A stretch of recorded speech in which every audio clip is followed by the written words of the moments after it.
아이폰 17 프로의 디자인에 대해서 공통적인 의견은 큰 사각형 카메라 범프에 삼각형 카메라 배치, 그리고 LED 플래시와 라이다 센서의 배치는 오른쪽으로 옮겨간다는 건데요. 몇 가지 의견이 갈리는 거라면 후면부의 유리 사용입니다. 후면 백커버의 카메라 범프부에 유리가 사용된다면 실물에서 유광 처리된 카메라 범프를 포함하여 이 아이폰 17 프로의 모급 사진과 같은 느낌을 주지 않을까 예상이 되고, 만약 유리가 아닌 알루미늄이 사용된다면 이 예상 디자인 렌더링과 같이 무광 카메라 범프를 가지지 않을까 예상이 되죠. 아직 확신할 수는 없지만 어쩌면 결정적일 수 있는 사진이 하나 게시되었습니다. 아이폰 17 프로의 바디 프레임으로 주장되는 사진이 공개되었습니다. 이번 바디 프레임은 후면 백커버의 유리가 깨질 시에 수리 용이성을 높이기 위해 백커버와 중앙 프레임을 분리했던 지난 아이폰 14 기본형 모델 아이폰 15, 16 시리즈와는 다르게 다시 통합된 형태의 프레임으로 돌아온 것이 아닐까 추정이 되는데, 확실한 건 아직 좀 더 지켜봐야겠죠. 이번 사진에서 알 수 있는 점은 카메라 범프부가 유리가 아닌 통짜 알루미늄으로 제작된다는 점입니다. 현재 출시되고 있는 제품 중에서 최초로 OLED를 탑재한 M4 아이패드 프로가 디자인을 변경하면서 카메라 범프부를 알루미늄으로 변경하여 통짜 알루미늄을 사용하고 있기 때문에 외부 질감이 아이패드 프로와 비슷해질 수도 있습니다. 또한 카메라 범프와 같이 주목되는 점은 카메라 영역의 하단부입니다.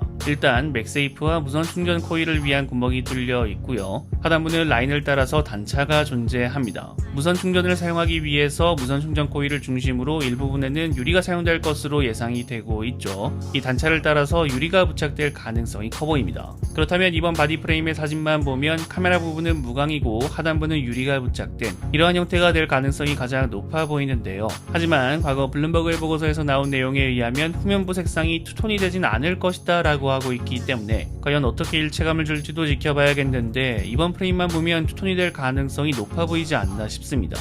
이번 아이폰 17 프로의 바디 프레임, 프로 모델에서 처음으로 알루미늄이 사용되는 거긴 하지만 통짜 알루미늄 프레임이라면 과거 아이폰의 근본으로 돌아가는 거긴 합니다. 이번 프레임에서 좋아지는 점을 생각해보면 일단 후면 유리가 깨지는 경우가 확실히 줄어들 것으로 보입니다. 뒷면으로 아예 낙차하는 경우는 어쩔 수 없겠지만 보통 측면부에서 충격을 받는 경우가 많기 때문에 알루미늄이 감싸는 형태라서 유리가 깨질 가능성이 줄어들겠죠.